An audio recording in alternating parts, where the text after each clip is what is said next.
In a groundbreaking Supreme Court showdown, Elon Musk challenges the very fabric of government power over free speech, leaving even the most seasoned justices stunned. Watch as Musk turns the tables on Justice Amy Coney Barrett and forces a high-stakes legal debate that could change the future of digital discourse. Elon Musk doesn't just defend his platform, he confronts the system itself.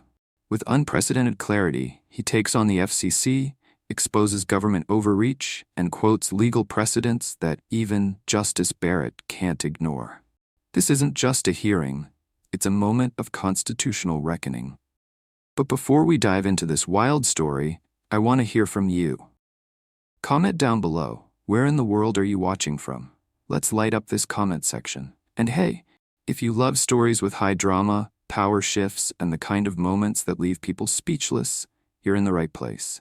Tap that subscribe button right now. Hit the notification bell so you never miss when we drop the next chapter in these powerful, untold stories. Elon Musk was called to the Supreme Court, and Justice Amy Coney Barrett thought she could corner him on live TV. But just minutes in, the tables turned. What Musk revealed shocked the entire courtroom, and by the end, it wasn't him on trial, it was the system. Stay tuned and hit subscribe so you don't miss the moment they never wanted you to see. Nobody expected it to happen like this. Elon Musk, entrepreneur, engineer, disruptor, was suddenly the focus of a Supreme Court hearing.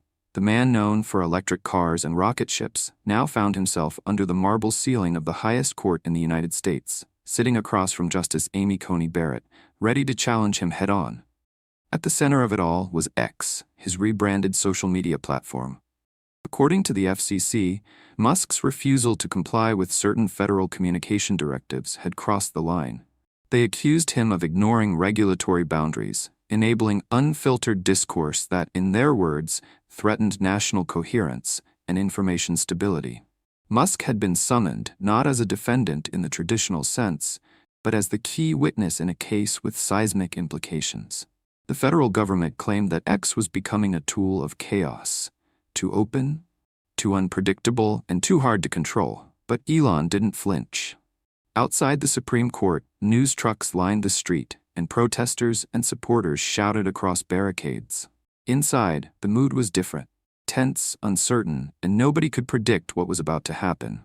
When Musk entered the courtroom, cameras clicked like hail. His presence alone shifted the energy. Calm, collected, and somehow amused, he walked past the rows of journalists, attorneys, and advisors like a man stepping onto a launch pad. From the bench, Justice Barrett observed him carefully. This wasn't the first time she had confronted powerful figures, but something about this was different. Musk was not a politician. He wasn't even a lawyer. Yet his challenge to the FCC had drawn the Supreme Court into unfamiliar waters where technology, speech, and constitutional limits collided. The hearing opened with formality, but the tension was unmistakable. Barrett spoke first. She asked Musk directly why he had refused to follow the FCC's recent guidelines regarding content moderation on his platform. Her tone was sharp but professional, and it was clear she intended to set the tone early. Most expected Musk to pivot or offer vague explanations. Instead, he answered directly, "Because I believe they're unconstitutional." The room stilled. Even seasoned legal analysts leaned forward. Barrett narrowed her eyes. "That's a strong accusation, Mr. Musk. The FCC's guidelines were approved under standing legislative authority. Are you suggesting Congress has no right to regulate digital platforms?" Musk didn't hesitate. "I'm suggesting that the Constitution doesn't change just because the technology does. Speech is speech. The platform is irrelevant. You don't get to censor free speech just because it happens online." There was a pause. Even Barrett seemed momentarily caught off guard, not by the boldness, but by the clarity. She pressed further, "And yet your platform has been accused of amplifying dangerous rhetoric, of failing to curb misinformation that could destabilize society. Are you suggesting the government should have no oversight?"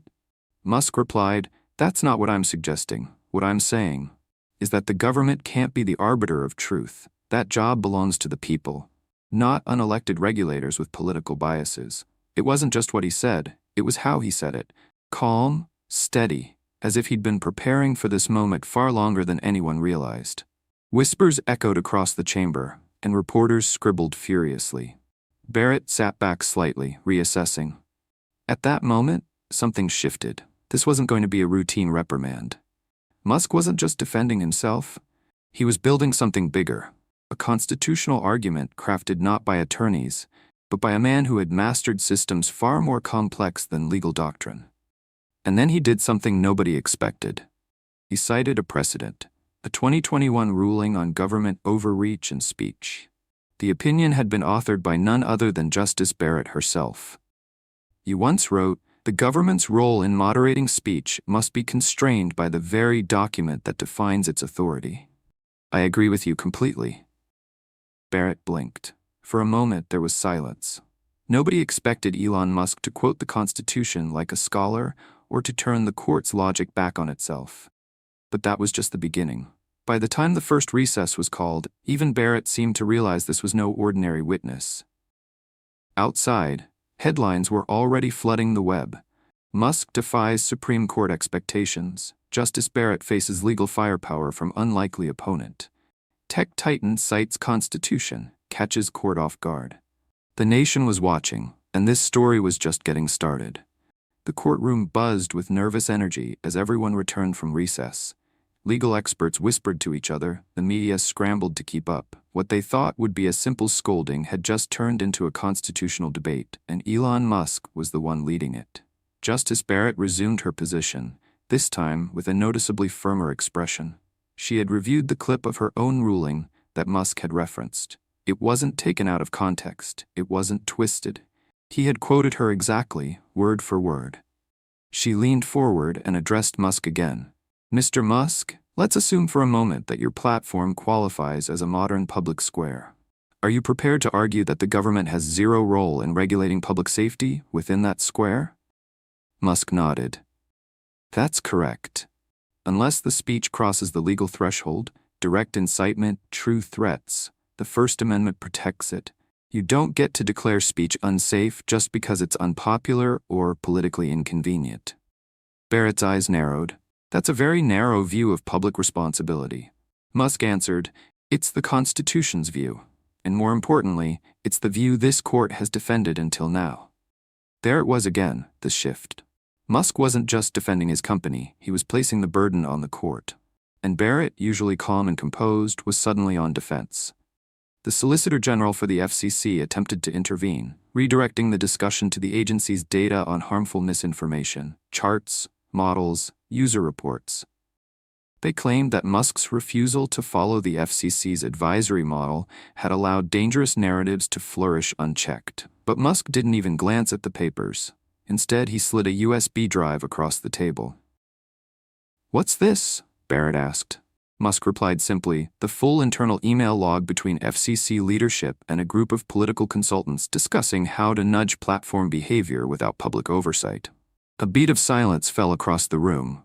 The Solicitor General's posture stiffened. Justice Barrett stared at the drive.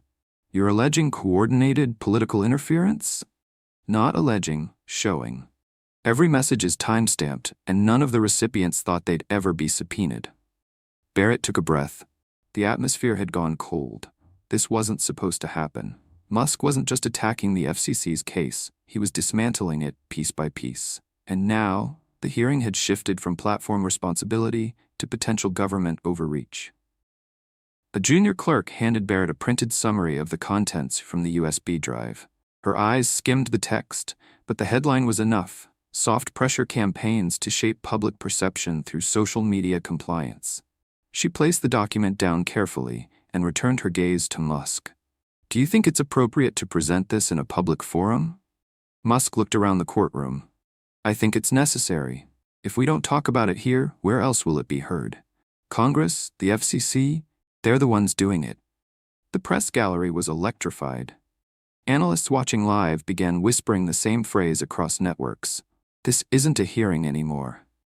This is an exposure." Justice Barrett took a moment, flipping back through her notes. Then she said something that surprised even her colleagues. "Let's suppose your claims are accurate. Let's suppose the FCC exceeded its boundaries. That still leaves the question, why didn't you challenge it through traditional legal channels?" Musk didn't miss a beat. Because the channels were already compromised. I received a letter warning me that if I went public, my other companies could face increased regulatory friction. I interpreted that as a threat. And you have evidence of that? Of course. Musk tapped the stack of papers beside him, signed by the same officials who sent the advisory notices to X. Barrett looked toward the Solicitor General. His face was drained of color. The courtroom, once poised to humiliate a tech billionaire, now looked like the scene of a government unraveling. Even the justices who initially seemed skeptical now glanced between each other, some with concern, others with curiosity.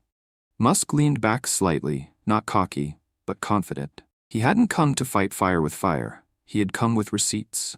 What happens when the government tries to corner someone who understands both systems, technology and law? That was the question hanging in the air now.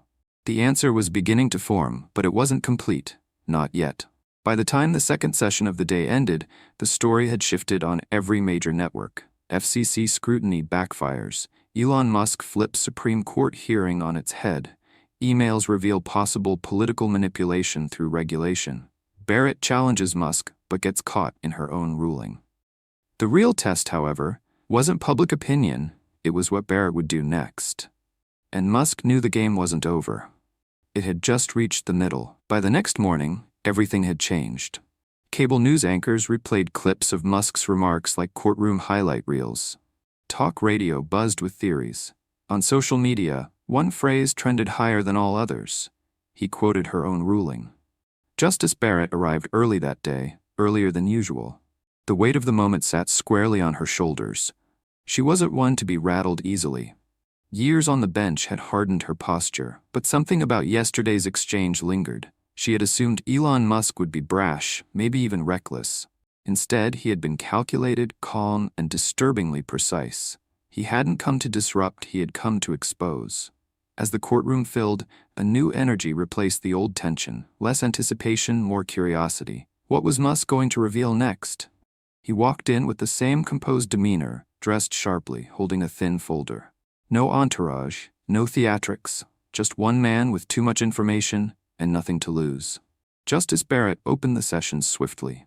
She noted for the record that supplemental materials had been submitted and were under review. She then turned directly to Musk. We left off yesterday with concerns regarding political interference in regulatory communication. Do you have anything else to add before we proceed to constitutional considerations? Musk gave the faintest nod. I do. He placed a sheet on the table, a one-page visual timeline. Dates, messages, signatures. The left column was titled FCC Communications, the right column White House Talking Points. The parallels were undeniable. For each public statement made by federal officials encouraging tighter speech controls, there was a corresponding FCC memo advising social media platforms to modify policies. The timeline didn't allege conspiracy, it made it obvious. Justice Barrett's expression changed. She wasn't simply listening now. She was processing. Musk spoke plainly. I'm not here to villainize the government. I'm here to defend something bigger. If you let regulatory threats dictate speech, you turn platforms into state mouthpieces. That's not oversight, that's control. Justice Jackson interjected, attempting to shift the discussion back to user safety. She cited statistics about hate speech, viral misinformation, and real-world consequences. Musk responded respectfully but firmly. Content moderation isn't the issue. Coerced moderation is. When the state implies retaliation unless you comply, that's not regulation. It's intimidation. He paused, then added, and let's not forget, we've been here before. A century ago, governments tried to ban certain newspapers. They said it was for national stability. The court said otherwise.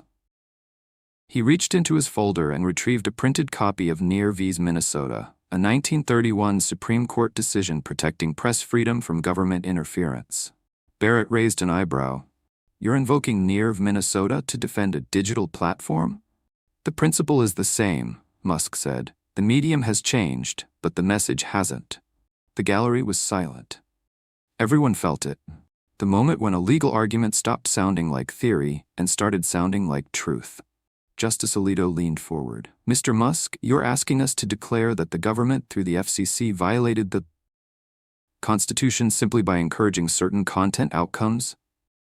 Musk replied, I'm asking you to recognize the pattern. When encouragement becomes coercion, you've crossed the line, and that line is where free societies survive or collapse.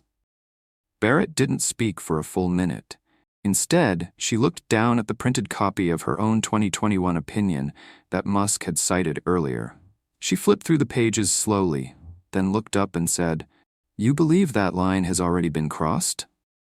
"Yes, and I believe your ruling agrees with me." The entire room held its breath. This was no longer a question of whether Musk had broken the rules. It was a question of whether the rules themselves were broken. One by one, justices who had walked into the hearing with doubts now sat differently in their chairs. They weren't defending the system anymore. They were examining it. By the end of the third session, Barrett quietly ordered that all documents submitted by Musk be formally entered into the court record. No objections were raised, and for the first time in the hearing, Barrett acknowledged something unexpected. "The questions you've raised, Mr. Musk, are substantial. This court will treat them with the seriousness they deserve." The room didn't applaud. It didn't have to. Everyone knew they were witnessing something bigger than a legal skirmish. This was the beginning of a constitutional reckoning. That evening, the Supreme Court building stood quiet from the outside, but inside, behind the closed chamber doors, everything was in motion. Justice Barrett sat in her private office, reading over the printed transcript of the day's testimony. Every word Elon Musk had said was underlined, highlighted, or notated in the margins. What troubled her wasn't the evidence, at least, not entirely. It was the way he had used her own logic to dismantle the argument she was prepared to defend. It wasn't disrespectful. It wasn't even defiant. It was surgical. Barrett turned the page and stared at the line Musk had repeated. "The platform is irrelevant. Speech is speech." She had written something similar just 3 years ago. At the time, it had seemed clear, abstract. Now, it was being thrown back at her, accurately, pointedly, and with national consequences. Elsewhere in the building, Musk remained seated with his legal aide, a single advisor he'd brought not to speak, but to observe. Reporters continued speculating outside, but inside, Musk remained focused. He wasn't celebrating, he was planning. Tomorrow would be the day the court shifted from examining his actions to reviewing the FCC's internal decision-making process. And Musk knew they'd resist. The agency wouldn't go down quietly. They would call experts, bring graphs, statistics, and public safety arguments, all designed to confuse the core issue. But Musk was ready for that too. The next morning, the court resumed. The FCC's lead counsel opened with a detailed presentation, a series of slides showing increases in hate speech, coordinated disinformation campaigns, and viral hoaxes. His voice carried urgency. "The government's role," he said, "isn't to suppress speech, it's to protect the public. Platforms that refuse to cooperate endanger everyone." Justice Barrett listened closely. She asked a key question. "Can you point to a single incident in which X directly caused violence as a result of not moderating content?" The lawyer hesitated. Barrett cut in. "That's not what I asked. No direct incident was named." Then it was Musk's turn. He didn't stand, he didn't press slides, he held up one document, the FCC's own internal guidance memo. This document was never meant for public view. It outlines what they call pressure sequencing. First a media leak, then a quiet visit from a liaison, and finally, the threat of funding reviews if the platform doesn't play along. Justice Sotomayor interrupted. "Do you have proof that this memo was approved by leadership?" Musk nodded. "Signed by the director, dated, and CC'd to White House Digital Strategy." He passed the document to the clerk. Barrett examined it carefully. The title alone was chilling: Non-Regulatory Influence Framework for Private Entities. Alito leaned back and sighed. "This isn't just oversight, it's behavioral engineering." Musk added, "It's government speech laundering. Instead of censoring content themselves, they outsource pressure to companies. That way, when the public complains, they can say it wasn't us." The gallery fell silent again. One sentence had reframed the entire debate: outsourcing censorship. That term would dominate headlines for days.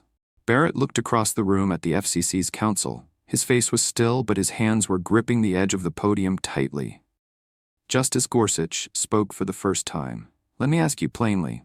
If a government body encourages a private platform to silence certain voices under implied threat of punishment, Is that not a First Amendment violation? The counsel struggled to answer. We believe the intent was cooperative, not coercive. Musk spoke again. Cooperation doesn't come with threats. Barrett didn't respond immediately, but her expression was no longer that of a judge testing a witness. It was the expression of someone reevaluating everything she thought she knew about the case.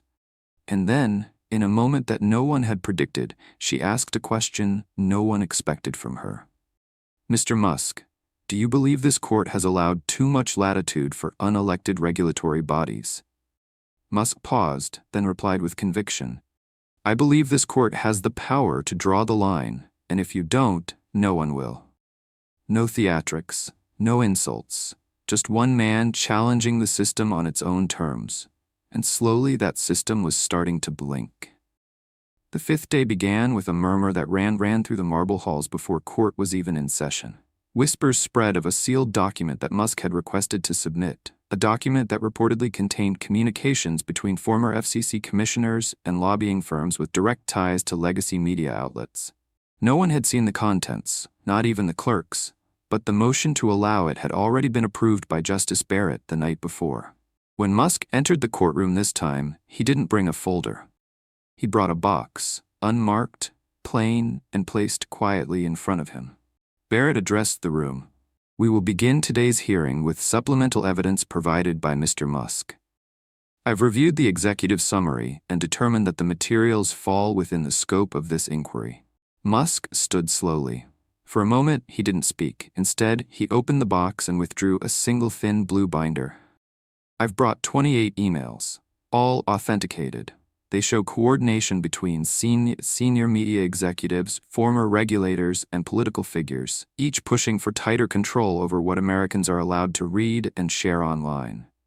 He handed the binder to the clerk, who delivered it to the bench. Barrett opened it. The first page contained an email thread labeled Urgency Brief, contained narratives by Q3. The names copied on it weren't unknown. They included a former FCC chairman, 2 White House advisors, and a senior editor at a major news network. The body of the email wasn't subtle. It detailed a multi-pronged messaging campaign to discredit platforms that resist guidance, using news segments, policy suggestions, and financial leverage. Justice Kavanaugh raised a question. Are you saying these people coordinated a strategy to sideline your platform because you didn't comply? Not just my platform, Musk replied. Any platform. I was just the one who said no. Barrett looked down the bench. Her colleagues were already flipping through the contents. Not a single justice interrupted. They were reading. After several minutes, Barrett finally closed the binder. We've reviewed a portion of the content, Mr. Musk. Please explain the relevance of these communications to your broader argument. Musk answered clearly. It proves the regulation wasn't about safety. It was about narrative control.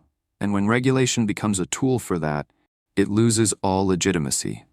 Justice Jackson pushed back. But these are private individuals. The First Amendment doesn't limit them. True, Musk said.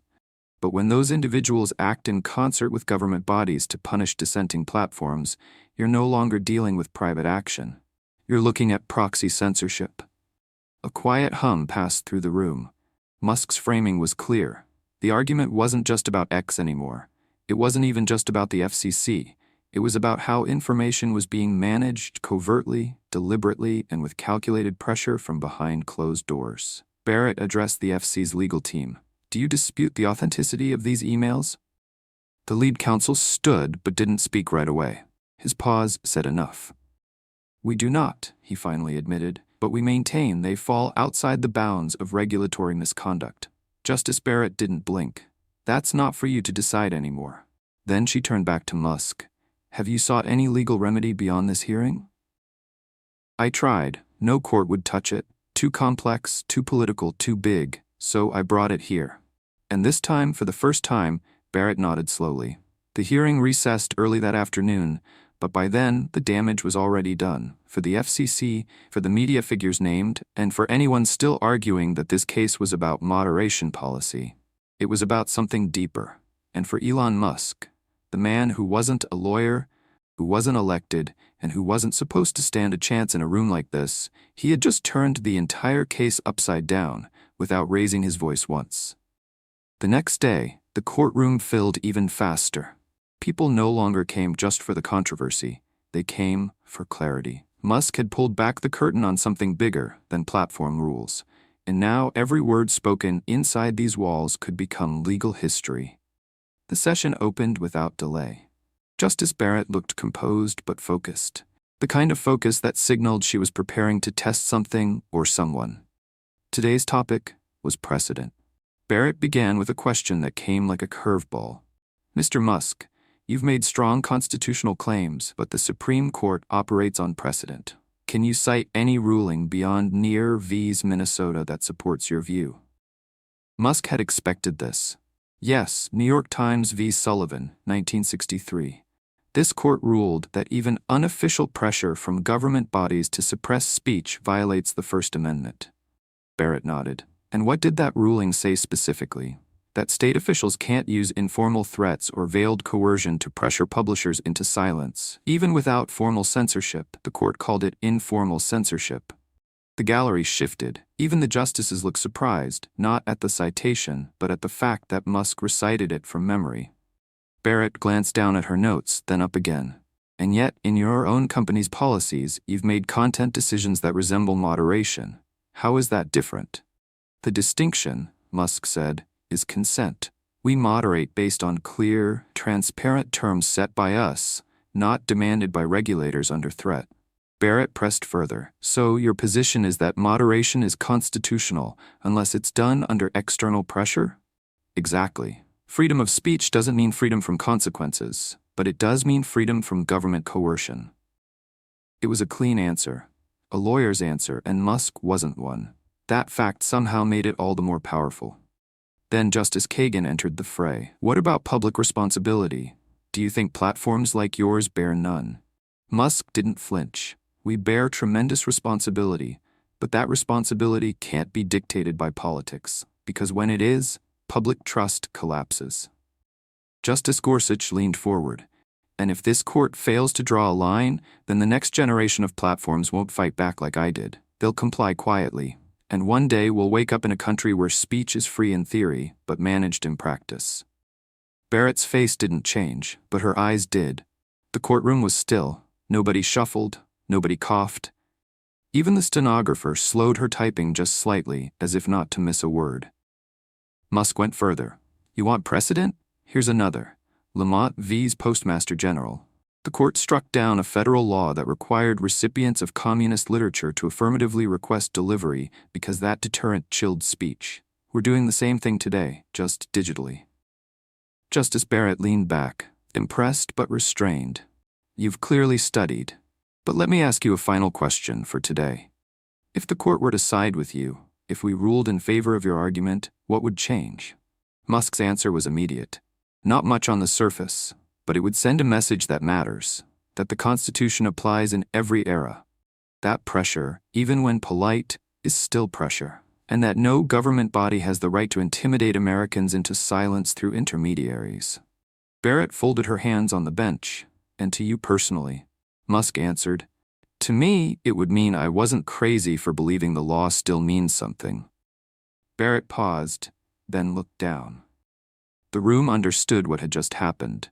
Elon Musk had stepped into the world of legal tradition, precedent, and judicial restraint, and found footing on ground that was never supposed to be his. The hearing recessed shortly after. Outside, the media no longer asked whether Musk was in trouble. They asked whether history was about to be made. And inside the marble walls of the court, one question began echoing from bench to bench. Was this the beginning of a new precedent? By the seventh day, the atmosphere in the courtroom had shifted dramatically. What had started as a legal confrontation between Elon Musk and Justice Amy Coney Barrett had evolved into something much bigger, an ideological clash over the very future of free speech in the digital age. The stakes were no longer just about platform moderation or government regulation. They were about the heart of constitutional freedoms in a rapidly changing world. Musk, standing alone, without the traditional backing of lawyers or political figures, had become a force that even the highest court in the land could not ignore. He wasn't just defending his platform. He was forcing the court to reckon with the role of government in shaping what Americans can say and share online. With every word, every precedent he cited, Musk was driving home the point that the government's influence over private platforms was not only an overreach, but an infringement on fundamental rights. Before the session began, Justice Barrett met briefly with her clerks, reviewing additional cases: Packingham v. North Carolina, Matau v. Tam, and National Institute of Family and Life Advocates v. Barra. These cases, all with one thing in common, the protection of free expression, were now under scrutiny in a way that had never been seen before. The gavel dropped and Barrett turned to Musk once again, her focus sharp. "Mr. Musk," she began, her voice calm but heavy with the weight of the moment. "Yesterday, you cited multiple First Amendment precedents. Let's go a step further. Can you explain how your situation compares to Packingham?" Musk, without hesitation, answered, "In Packingham, the court protected a sex offender's right to use social media because it was the modern public square. The same logic applies here. The digital platforms of today are not just websites, they are the spaces where our public discourse happens. If we allow the government to silence voices here, we open the door to censorship everywhere." The room was silent. This wasn't just legal argument anymore, it was a challenge to the very essence of the First Amendment, and Musk had made his case clear. As the courtroom emptied, the buzz around the case was undeniable. Musk had done more than just stand up to the FCC. He had ignited a conversation about the future of speech, the power of government regulation, and the responsibilities of digital platforms. No longer a mere tech mogul, Musk had become a symbol of resistance, a reminder that even in an era of unprecedented technological control, the Constitution still matters. As the justices deliberate, one thing is certain: this case is far from over, and its outcome could reshape the boundaries of free speech in the digital age. Whatever happens next, Elon Musk has proven that he's willing to fight for the principle that no government, no matter how powerful, should have the right to dictate what we say online. Will the court side with Musk's vision for free speech, or will it empower unelected bureaucrats to control the narrative? Only time will tell. But one thing is clear: the battle for the future of free speech has just begun. Drop a comment below with your thoughts. Who do you think came out on top in this epic confrontation? What moments stood out the most to you? We'd love to hear your opinion. Bookmark Go Back. Thanks for watching, and I'll see you in the next video.